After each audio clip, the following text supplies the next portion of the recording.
Hi, I'm Amy. And I'm Kirsty. And this is our podcast covering the highs, lows and realities of parenting a child with neurodiversity. Each week we'll be sharing updates from our lives and hearing from a variety of guests about their advice and experiences. This is Love Needs No Words. Hello and welcome to this week's episode of Love Needs No Words. We're joined by Leona Smith, who is mum to two children, Emmie and Arthur. Arthur has autism and is non-speaking, and Leona has been sharing his journey through her Instagram page at Leona Jade Smith. Leona, thank you so much for joining us. Oh, thanks for having me on.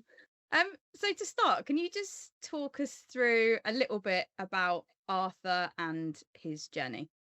Yeah, I can. So Arthur was diagnosed, it was 2 days after his second birthday, we got a diagnosis. But leading up to that, we knew things were different. So Arthur was born literally 3 weeks before COVID hit. So it was 2020, it was March, 2nd of March. And I had a really traumatic labour. And then you get the 3 weeks where everyone come and see you and then nothing. You don't see anyone, do you? We was in a bubble for 3 months, and I don't know, even then I struggled. I put a lot of it down to postnatal depression, or I just kept saying to Josh throughout when he was a baby was, I don't think he's bothered about me. I don't think he knows I'm his mummy. Like he wasn't an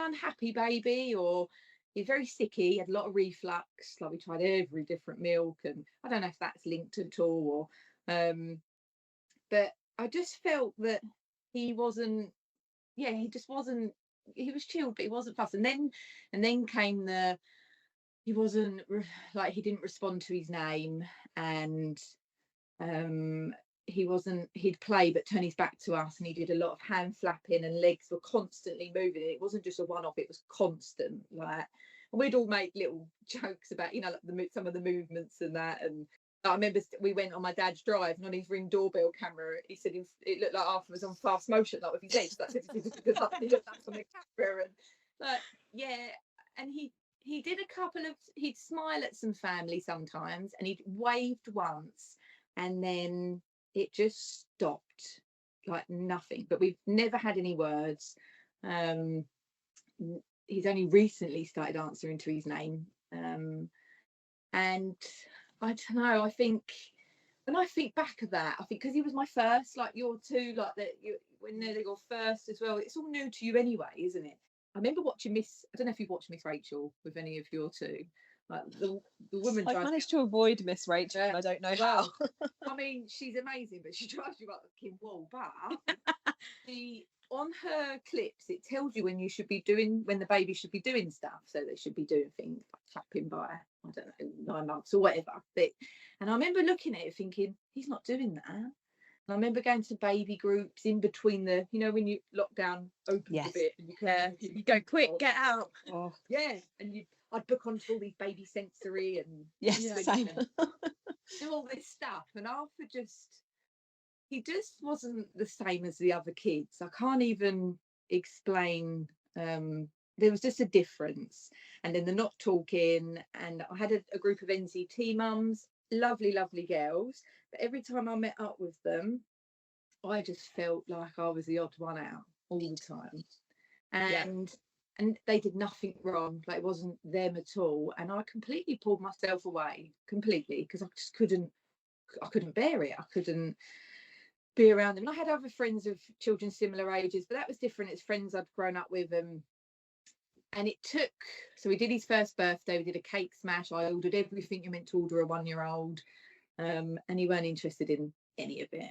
And the cake smash, I look back at videos now and think, oh my God, I was really cruel. Like, he didn't want to touch it. He was weren't interested in anything. And it was my mum that said to me, like, they call me Lone, and she said, Lone, do you think maybe Arthur's autistic? And I was like, no, I don't. But I had gone down a bit in the rabbit hole of autism, because my brother's autistic, not to Arthur's level, so I knew a little bit about autism. And obviously you question things and that, and then I started getting lost down the rabbit hole of autism. When you Google everything, and you watch videos online, and you talk to the health visitor, and he scored, I remember the scoring like really, it was above, like he was really delayed, really delayed. And we went for a hearing test, because that's the process. I don't know if you had to do a hearing test. But it would make me laugh, because he wouldn't respond to his name, but he would go crawling over to Peppa Pig if he heard Peppa Pig. Oh yeah, you know it's not their hearing. As their mum, you know it's not their hearing, and still they make you go through it. Yeah, I just think it's a process, isn't it? Yeah, it is. Yeah, they have to rule it out. Yeah, and then we went on the list for paediatrician, and I started going down the private route. I thought, right, I need a speech and language therapist anyway. I don't know what I needed. I just needed something. I knew that he was autistic. I had it in my mind now. I was like, he's autistic, you know. And we started the private route. A lot of money, so my family all chipped in. And what we did is we did it in 2 sections. So the speech and language therapists come out, and they do, I don't know if it's the same with you, it's called an ADOS assessment. So she did the first half of that, and amazing woman was with us for hours, gave us loads of tips about play and speech and language, and told us little things to get, like to help develop interaction, and did that intensive interaction stuff. So she did her bit. We gave us that side of the assessment, and then I booked the other half, but I didn't have to pay for that yet. And then while we was waiting for that, because it was like a few weeks down the line, I wouldn't leave the paediatrician, the NHS paediatrician, alone. And I was on their case, like literally ringing them constantly. And my office, where I worked at the time, the admin for the paediatrician team was upstairs. So I just kept going up there. Hello. Like, hello. It's me again. Hello. Any news on that appointment? So one day I went up with my lunch, and this lady was like, he's not on the list anymore. And I was like, Oh, for what? goodness sake. Yeah. And then she was like, I tell you what, I'll get him in for Thursday. And I was like, get him in there quick. So she got him in. I went with my mum to the appointment, and in the appointment, Arthur went in there and just trashed the place completely. The paediatrician was like, whoa, like, yeah, then started getting the keyboard and the paperwork and started eating the paper. And it was like, me and my mum were like, oh. Got him in the buggy with his crisps and that. And he said, he said, I can start the process. And I said, I'll stop you. I've got the first half of the assessment with me. Can you look at it? And he said, okay. So he had a look at it. We went out, went back in. He did the other half of the assessment, and he gave us a diagnosis that day. Oh, amazing. But that hit, but he also told me he had global developmental delay. And that come out, and I was a bit like... So that blindsided you? Yeah. That blindsided me. I was like, no, he hasn't. And he was like, just because he's autistic doesn't mean he's delayed. You know, Arthur's quite significantly delayed. And I was like, and then it was like sensory processing disorder, sleep wake disorder, non-verbal. You know, and I was okay in the appointment, and I come out with my mum, and I sat in the car, and I just sobbed. But I think I sobbed because I knew he was autistic. I just thought, I'm right. I was right. Yeah. Like, it's like a bit of a relief. Validation, isn't it? But then I was also like, fuck, like, this is going to be hard. Like, this is actually real now. This is real. I know it's real anyway, but that made it. But you're confronted with it, like, there and then. Yeah. Yeah, because you have people say to you, oh, he's a boy, and, you know, it's COVID, and, you know, you both probably had the same as well, having babies during COVID, and and you get brushed off a bit, and you do think, oh, maybe, and then people go, oh, are you reading to him, and are you talking to him? Yes. That's my biggest bugbear. And I think, have you tried turning the television off? Yeah, I have actually. I'm really aware that my child's not speaking. I'm doing everything. But I also get it in some ways as well, because people don't know what to say, and they want to try and help. They think they are trying to help. Yeah. And I remember, I went really in a dark place, and then I think you just think, and the same as what you girls said when you spoke about your journey, you go on to, like, I don't know, Mama Bear mode. You are like, do you know what? Like, it's not fixing mode, but you're thinking, what else can I do other than lose myself in the autism world now? And I think I went into fix it mode, if I'm honest, at first. I think I did. Yeah. And I don't think I knew what else to do, to be honest. And I probably knew I couldn't fix him, but I think I just felt like I needed to do something. Yeah. And I 100% get that, and I feel like I have, even now I'm completely down. I'm in the autism world, and it's funny because with my Emmy I'm a bit like, I don't know how to be in that world now. Totally like the understand that. neurotypical world with Yeah. raising her, because I'm all consumed with him and autism, and so that was sort of our journey 2 days after his second birthday. And then I found out I was pregnant with Emmy. Oh, wow. Literally That's a lot of emotions. like the same week. It was like it was like you've got an autistic child and you're pregnant. But yeah, it's been a journey, and I think the first, it's all hard, isn't it? I think I've only just started coming out of it. Like lonely, grieving. You are grieving. That's really hard to explain to people that aren't living it. Yeah. And actually that's what, nearly 3 years that. So it'd be 4 years. So he's 6 years. in March. Okay. So 4 years ago he had his diagnosis in March. It goes to show the time that it takes to process this, and to go through it, and sort of, I don't think you do come out the other side, but to find yourself in a place where you just feel a little bit more level with it all. Yeah. I just think it's just to process it. Like you have to come, it's all a process, isn't it? And obviously there's moments that hit you harder than others, but it's taken me this long, I think, just to find my feet. And it's a journey, isn't it? And we're all individual in that as well. We've all got different ways we cope with different things and that. But it's hard, and I love hearing other people's stories and how, because it's all a bit different, isn't it? And what maybe I did with the paediatrician and that is different to someone else. And and actually that's fine. Can I ask a quick question? When going back to what you were saying, that you went with your mum to the appointment, and you mentioned that your brother is autistic, so presumably your mum's gone through a bit of a journey of her own when your brother was diagnosed. Was it really helpful to have her with you? Oh my God. And even now, that my mum is the best.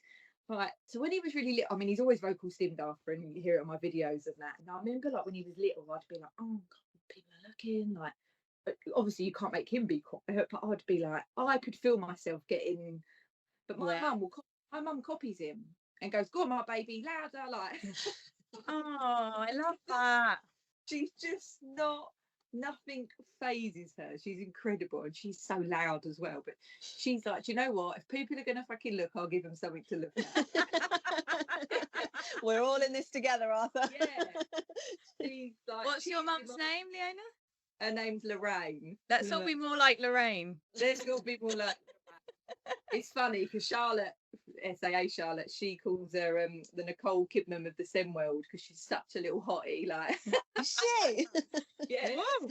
She needs to set up her own page. I keep telling her that, but she's useless. She'll write a post on Facebook that's meant to be a message, but she'll put it as a post. Oh. She's not very good at things like that. But so she went through all of that in 1995 when there was no social media, no nothing. And so she's been incredible with helping me. And she got the brunt of my, like that standoff. If anyone could tell you, I think it's your mum. Oh yeah, my mum told me. So yeah. And it's like shoot the messenger, isn't it? Because straight away I was like, no, like say that to my, and then when you start thinking, I think, oh, because she didn't go on and on about it, she just said it and let me process it a bit, and then I went back to her and was like, yeah, I think you're right. And what's the current situation with Arthur now? So is he at school, and what does sort of a typical day look like for him? So Arthur's in year 1, he goes to Ascend school. He's just started doing school transport, actually, because I was taking him and Emmy goes to play school, and she would be late because I'd have to drop him off first, because it's both 9 o'clock start, and the mornings were horrendous. And I know they're hard work anyway, but she would trigger him off with a screaming and just constant singing, and she'd just scream just for the crack, like just, and then he'd start crying and scratching his face. They know how to wind each other up. They really do. They do. Yeah. They really do. Yeah, and I'd be singing like The Wheels on the Bus, the whole, just to try and the fault. It was to regulate yourself. yeah. And it was just, and then I'd have to leave her in the car. I ran him in quickly, and because I couldn't work both of them out to get him, because she would drop to the floor and he would drop to, it's just, it turned out it was so stressful. So I signed him up to transport, broke my heart putting him on the bus. He went on fine, but I thought, right, he'll go in the morning, I'll pick him up in the afternoon. And I turned up at the school to pick him up, and he was having, Arthur doesn't have many meltdowns. When he does, they are big, and they're usually when he's poorly. But they were like, Arthur's mum, he's by the fence, we can't get him to come to you. And I was like, what? I could hear it, and he's scratching his face and crying. And they said, we think he wants to go on the bus, can we let him? I said, go on then. And he went and found the bus he'd been on that morning, found it, sat on it, and was happy as Larry. And I thought, don't worry, I'll just drive home on my own. So I did, yeah. I was like, one of the mums was putting her kid in the car, and I went back to the car, and she was like, have you forgot something? Like, You'd think, but no. yeah. I was all emotional and like, How lovely that he really enjoyed it though, because then that meant you could just relax knowing that he was very comfortable to sit on the bus. Yeah. And now he's like dragging me to the door. I show him a picture of the bus, and he's stimming away waiting for it, and Emmie goes on and high fives the kids on the bus. Oh, that's so nice. It's so cute. I was so petrified of that transport. So if anyone's scared of putting their kids on transport, and like if they're happy, they love a car journey. Arthur's always loved a car journey. That's his safe space, being in the car. Then that's been amazing, and he loves his school. So touch wood. Can't ask for more than that. No, but that's they've been amazing. So he's doing really well. So I'm happy for him. Yeah. That's such good news. Yeah. So Leona, you created your Instagram page at Leona Jade Smith, which follows Arthur's journey, and it is such an honest account and full of really, really helpful information. Why was it important for you to set that up, and has it been helpful to you as well? Oh my God, massively. Like, that's how, one of the reasons I was able to cope. So I actually started posting stuff on TikTok first. I would do like Dear TikTok every day and just talk about my day. I'd have Emmie. When I look back at the videos, I think, oh God. But it helped. It was like therapy, because I was having panic attacks, and it's horrendous in the first couple of years of thinking, what have I done, and all of this stuff. And so I started doing that, and then Josh said to me, why don't you post more on Instagram? Because I had no friends and family on TikTok. I didn't tell anyone I was doing it. I just did it, and it was, no one knew I was on it. And then he said, why don't you move some of the stuff to Instagram and start sharing Arthur a bit with friends and family? And I thought, they're the people I want to know about him, is my close network.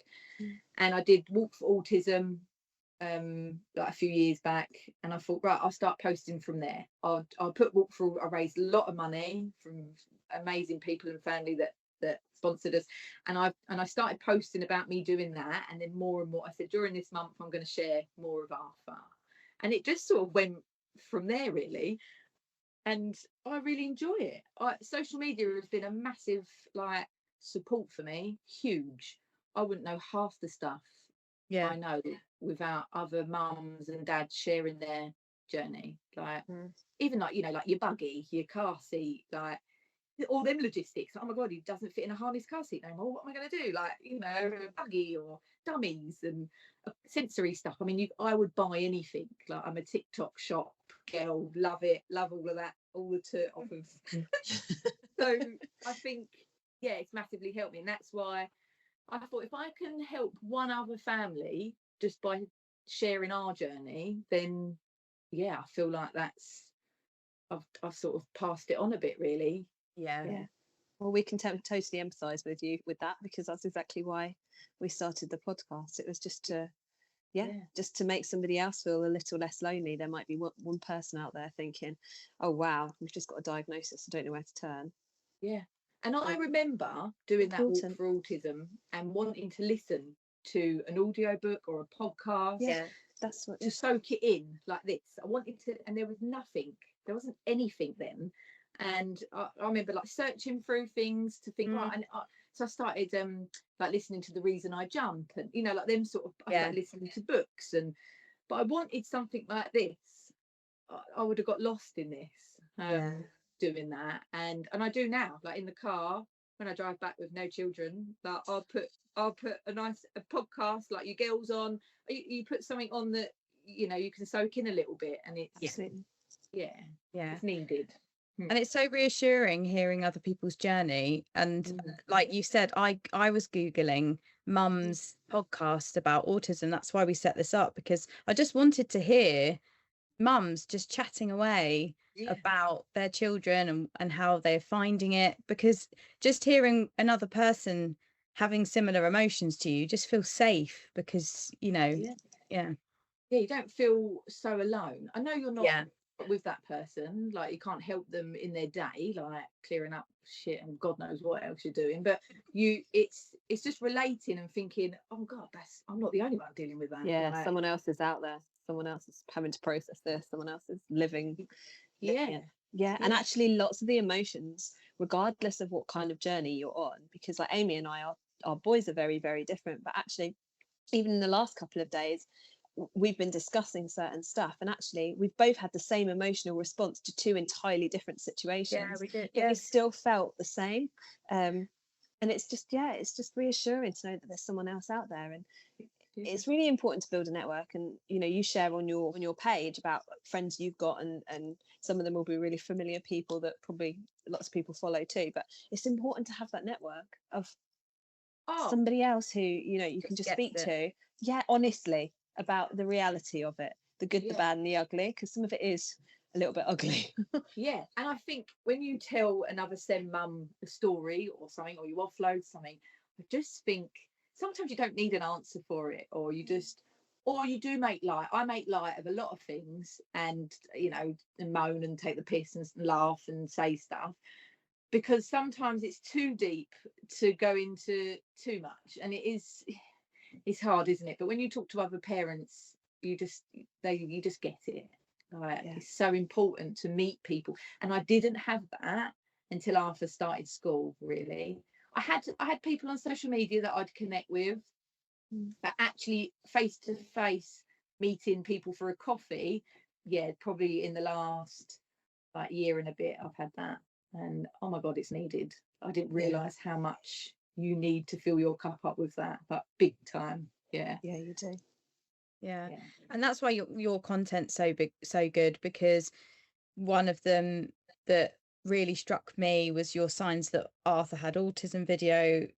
Even that will be so useful to so many people, and we've got to caveat it with it's not all the same traits for every child, but just having something to watch if you're slightly on the edge of whether or not they might, or you're umming and ahhing about getting that pediatrician appointment, just watching that video, it might just spark something in you to go, look, let's just start the journey. There might not be, but some of these traits are very similar to my child. And another one that really struck me, which I have, is when Arthur's not very well, and you sense he's not well, because like you say, he might have a meltdown, or his emotions will change. And Alex is very similar. I just know when he's not himself. And I know that that's one of the hardest things for me, is him not being able to tell me that he's not what's wrong. Do you find the same? Is that one of the hardest things for you? Oh my God, the when he's not well, and touch wood, like the kids, he eats his immune system must be, because the amount of actual whatever he puts in his mouth is unreal.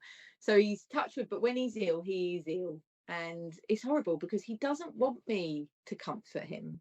He doesn't really want me to. He doesn't want to lay in my arms and cuddle me, and sometimes he wants me near, but other times he's literally pushing me out the room to say. And that's quite heartbreaking as mum, because that's your role, isn't it? Like, to be comforter, I need to be needed, and I want to make him feel better and take it away. And I straight away, I go down there, oh my God, he's really ill, we need to go to the hospital. Like, I need to get him a doctor's appointment. I need to do this. I get and Josh is like, he's just got a cold. He don't get nothing, because I don't know.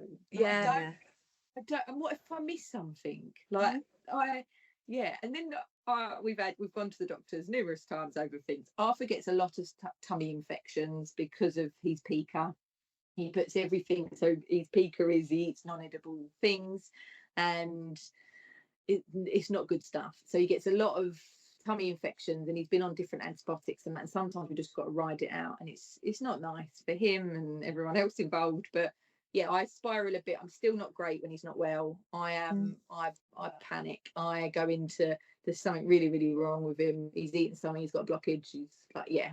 I hopefully over time I might ease off, or it might not. You're all constantly fact finding all of the time. I had a call from the school earlier because they said, oh, he's having a really difficult day, and his teacher's off poorly at the moment. And I thought, okay, yeah, that kind of explains it. He gets home and my mum's like, he's got a huge ulcer in his mouth. So I'm like, no wonder he's had a tough day. He's been in pain all day. That must really, really hurt. But he's not told anybody. He's not told me. He's not told the teacher. He's not said out, like nothing. And Max, speaks and such like, but yeah, just can't verbalize it whatsoever. He can't process that's painful. I've got to tell someone. Yeah. So what he'll do is he'll push his peers, or he'll, just his tolerance is lot lower. But yeah, that it's the communication is their behaviour. I know you speak about this quite a bit on your page. It's important. I think it's really important because people, even outside of the world that we are living in, they don't see that behavior and link it to the communication. They just see the behavior, and it's really tough. It's really tough as the mum, and like you were saying about Arthur's stimming and stuff, and actually your mum's great, and she's like bigging it up, but other people would just think, why? And if they just knew. So yeah, it's so important to share that. It is, and I think it's really hard, isn't it? Because with behaviour comes some of the hitting and kicking and that side of it. And I think as mum, I find that really hard. But I have to take a step back and think, if I'm feeling stressed and angry and overwhelmed with this, how must he be feeling about this? Because he can't. So I have to like tell myself, like me and Josh have to sort of go, like you have to step away and be like, he's not doing this to hurt me. He's doing this to say, I'm in pain, mum. Like, and then that's like, it's a lot. When they're not well, it's a whole different. I switch off a bit, and he's all I can sort of until he gets a bit better, and then I think, that was all right. That wasn't as dramatic as I've made it. But it's quite all consuming, actually. Managing your own emotions through that time is really difficult as well, because it does take a lot. Like Max will do some stuff sometimes, and I know why he's doing it, but I'm still having to grit my teeth because I'm thinking, be patient, be patient, be patient. Yeah, it's literally like every part of me wants to be like, stop hitting me. I know. It's you've got to learn and adapt your ways, because we were brought up not to hit and kick. Absolutely. Yeah. Climb on the windowsill and bang the windows and make all like, you wasn't like, it's a whole different, you're learning a whole different sort of way of parenting. You are. I read a really good post the other day, which was really helpful to me, was that like when your child is crying, and that goes like for both of our children, I'm sure many people can relate to this listening, your nervous system just goes out of control. So that's why we feel that internal like stress and everything else, and your natural reaction is to get cross and get angry, because you're completely on edge, and we have to learn as parents to really dumb that down and completely switch out of it to get them calm. So we were talking last week, weren't we, about how I sometimes feel like I've got to regulate for the whole household. As long as I'm calm, everybody else is calm, but as soon as I'm deregulated, it feels like it's like a ripple effect. Everybody else loses. It's such a lot of pressure. I feel exactly the same, and there must be so many parents out there feeling the same. Yeah, because it's like fight or flight, but no, it's in the middle of that, isn't it? Yeah, you can't fight it. You can't run off. You just got to hold it together, and you think, but who's holding it together for me? Yeah, and that's why you need what you need to support, don't you? Like, you need friends, you need social media like this. You need that because you think, I need that to fill me up, because like in the row you've got an iPad going, the telly's going, they're pushing a button on a toy, like, and you think, it's and that's before you've even done your daily whatever you've got to do to get ready for school, and it's a lot, isn't it? It is. It is. And lots of people that have neurodiverse children are neurodiverse themselves as well. Yeah. So Yeah. it's managing your own needs as well, isn't it? We've all got different needs, and it's a lot. Yeah. Yeah. But talking of that, we must sort of look at the other side as well. And a lot of your Instagram posts is about, things that he's doing that you didn't expect him to be doing as well. So is there anything that sort of springs to mind? I mean, the bus is an amazing one, but yeah, is there anything else that he's doing that you didn't expect? I remember when he was about 3, because I'd go and pick him up from play school, and he would just run past me. Just wasn't bothered about me. But now it takes him a little while. If I walk into the room, I'll get down on my knees, and then he'll be doing something, and then he sees me, and he comes up and takes his dummy out, and he puts his lips on my cheek, and he acknowledges me now. And that he's done that for a couple of years now, and it's best. it's like he does it. I'll give him his dinner when he will eat, and he takes his dummy out and gives me a kiss to sort of say thanks, Mum. Oh. Yeah, he's very, very affectionate and loving, and little things like that he does, and he just surprises us. But he's also cheeky and funny, but it's all in his own ways, and it's really hard to say. He's definitely paying more attention, or I've really struggled, and I don't underestimate him. And we're always talking to him and trying to join him in with our play with Emmy, and he sort of doesn't look like he's taking it in, and then he'll go and get the blanket, like we're swinging her on a blanket, and he wants to have a go, or he does things like that now, which I never thought. And the biggest one is his relationship with Emmy, like that over the last 6 months has been like, probably even not as much as 6 months really. It used to be really hard. They couldn't even be in the same room together. Like, I was so worried he would not intentionally hurt her, but he would pull her to say, I don't want her near me, or he'd just cry and scratch his face, and he just didn't want her noises, her in the room. But now she's a bit bigger, she's a bit more she's relentless in her love for him, and I think it's paid off. They don't give up, do they? It's so funny. No. And and I think that is the biggest progression we have had, is their relationship. He lets her in his space. She goes and gets in his bed with him in the mornings, and she helps him. She goes and gets his shoes, and she's just a little helper, and she wants to be. I don't ask her to. I'll never ask her to help. I think there's going to be times where she will take on that little carer role, but yeah, she's great with that. So that's the biggest progression. I think their relationship has really developed, and that's lovely to see. Yeah, I love the video in the car where she answers for him. It's so cute. Yeah. She pretends to be his voice. Yeah. It's really interesting though. It's so interesting because we've spoken about this before, about how the younger sibling just seems to know in moments what the other one needs. Like, I haven't taught my daughter any of this stuff, but when Max is having a really difficult time, she'll go up to him and she'll be, what happened, Max? What happened? Oh, how at 2 years old are you able to do that? Yeah. And actually he's being really big and he's being really loud and there's a lot coming out, but she's not daunted by it whatsoever. No. She just gets in there and she just wants to reassure him. Yeah, and I think as they get bigger, like the girls, I think actually I'm more worried about her hurting him now, because she wants to hold his hand, but she's like, hold my hand now. And he's a bit like, oh, he calls him face, but he doesn't. And I'm like, oh, be careful with him, be gentle. Like, we call him Bubba. She's like, how's my Bubba? And she goes, did you have nice dreams, Bubba? Like, I ask her that, and then she'll go, yes. Oh no. Yeah, that relationship is unreal. The way she just gets him. And how amazing. I suppose it's all they've ever known. That's the thing. It's all they know. Yeah. How old is she? She's going to be 3 in a couple of weeks. Okay. Oh, So, yeah. So I just think for that age, like how much she knows already. And she's good. She knows when to, if we're having a difficult time with Arthur, she knows when to not push things and that already.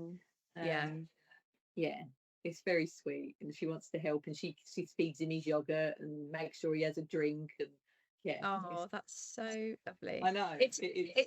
I think there's that maternal instinct in girls anyway, but I think it teaches them to just be, I don't know, have a level of understanding and care that like at The a really, empathy. really young age, and empathy. Yeah, 100%. Yeah. But we always talk about the boys have made us kinder and more understanding people as well. They do, don't they? Oh my God, 100%. Like, I genuinely think I'm a better person Yeah. because of Arthur. I agree. I think my understanding for people, my empathy, Mm. he's opened my world up big time. Like, I felt like it was really closed in for a long time, but I got that wrong. It's not. I just think I closed myself in for a bit. But once I started opening up a bit, he's made me see things and meet so many other beautiful people as well that just get it, and their children have made them, probably better people. And Yeah. they've definitely taught me so much more. And how lovely would it be to see the world the way they see it? But I'd love to be a fly on the wall in my son's brain. yeah, Really would. I would love to know how he sees the same thing that I see in a totally different way. Like, I would love to. yeah. Oh God, that would be magic, wouldn't it? I'd love to. It would. Why a stone is so interesting. Yeah, exactly. A lot of your Instagram posts also talk about, this new normal, which I think we can all relate to, and finding your new normal. And you talk about, Arthur eating on the sofa in his pushchair, wherever you can get him to eat his dinner. Do you think that a lot of this journey is about finding your own normal and just doing what works for you? Oh yeah, 100%. I think you've just got to let it go. When I was brought up, you sat at the table, you had your dinner, and that's what you did as a family. It's the same as Christmas time and birthdays. You wrap presents, you all take turns opening them. It's all the social norm, what's meant to be your norm, and that does not work when your child is neurodiverse. Like it just doesn't. And I think if you keep pushing it, it's not going to work. So you just have to find. I'm not saying never try it though, because we still wrap a few presents at Christmas and birthdays, and we still try to. Like, I still get the cake and do the singing, and I think you've got to give it a go. But if it's too much, then what do you do? Who's that making happy? You're just getting stressed. They're getting stressed. Like, I just thought, I need him to eat. I need him to have food in him. Who gives a shit if it's at the table? Or that's because I was brought up like that, and that's what society tells you to do as well, isn't it? Yeah. But also that worked for you, and that's fine. And but actually it just doesn't sometimes work. And it's whatever works for you and your family. Yeah, I think that's the biggest thing with everything. Like, if it works for you to sit at the table, and that's routine and structure, and that is fantastic. But if it works and you've got to follow them around the garden and give them their dinner, that's great too. Like, I say my house is like a McDonald's drive-through most of the time, because my children are just, and both of them, unfortunately, because she's sort of learnt that this is normal in our house, that they'll eat a bit, they'll get down, they'll run around. But some days he is more capable of sitting at the table and eating his food, and some days that is not going to happen at all. And I've had to learn that flexibility of that's okay, that's all right, today's just not the day, he's had a tough day at school or something, I don't even know, but that's not happening today. I think that's okay. We've got to process it and adapt, and you've got to adapt quick as well, like, to things, haven't you? And think on your feet, and you think, oh, that what might work. Like, we've just had 2 weeks of him getting in a high chair and eating his dinner, and then all of a sudden he don't want to do that. And it's really annoyed me, because I'm like, I've batch cooked all this food and now you're not going to eat it. But like, it is what it is. And I think that's a whole process in itself, but you do have to just let things go a bit, otherwise you're going to drive yourself mad. And who gives a shit if someone tells you that you've got to do it this way and that way? Like, it doesn't matter. Like, you do it how you need to do it. To get through the day. I kind of look at it as like lowering your expectations, because they might not always be met. And then also, if you put that pressure on them, I have it with Alex anyway, if I put that pressure on, he'll do the opposite thing completely. Max will double down. 100%. He will double down. Just gotta, like you said, go with the flow, and suddenly all the food's gone, because he's bouncing around eating it, watching Hey Dougie, and I'm like, great, that was worth cooking. But if I made him sit down and eat it, he'd push it to the side, and that would be the end of it. So you've got to just go with what works, haven't you? Yeah, you have. And I think people go, oh, but you're letting him get away with it and you're being a pushover, and you know, you Yes. can have all of them comments, but I just think you live my life then. Yeah. Like, Yeah, You're welcome to absolutely. try. If you think that you can do better, please be my guest. Yeah. Come and try. Yeah. So you've just got to do what's right for you, and that takes a while to get used to, doesn't it? And still now you still get frustrated with things and think, Yeah. just doing what I wanted to do, but they won't. So they're their own people, aren't they? And if someone told me to do something I didn't want to do, like, Yeah. you know, Part of me really respects the fact that Max will not be budged. If he doesn't want to do it, he will not do it. And I think fair play, because I'm a bit of a people pleaser and I'll do what other people want me to do. Even internally, I'm thinking, I really don't want to do that. yeah. But I think I could learn something from you here, Max. Yeah, that's a good way of thinking as well. Yeah, I sometimes look and I'm like, you're bouncing on the trampoline, eating a slice of pizza. Life is great. yeah. Like, you are living your best life right now. Yeah. Oh, living your life. Like, Yeah.